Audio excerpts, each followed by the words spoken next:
গল্প শুনতে কিন্তু বাচ্চা থেকে বড় সবাই ভালোবাসে। তাই নোয়ার গল্প জাহাজে বাচ্চাদের কথা ভেবে কিন্তু একটি সময় রাখা হয়েছে।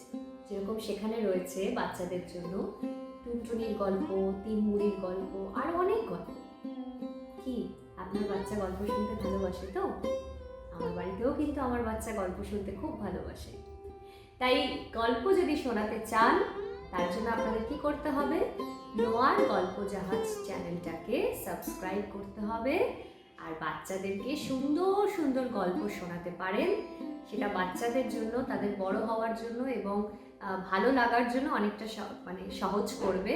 এবং যেহেতু বাচ্চারা এখন খুবই একা একা, সব বাড়িতেই একটাই বাচ্চা, একাকিত্ব বোধ করে, বা আমরা হয়তো তাদেরকে খুব বেশি কিছুতে ইনভলভ করাতে পারি না, কিন্তু যদি তাদেরকে গল্প শোনাতে পারি এইভাবে, তাহলে কিন্তু তাদের অনেকটা সময় কাটবে এবং মজা করে কাটবে।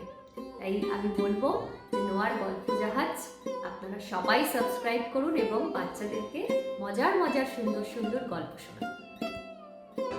সম্পূর্ণ গল্পটি শোনার জন্য আসুন আমাদের ইউটিউব চ্যানেল নোয়ার গল্প জাহাজে।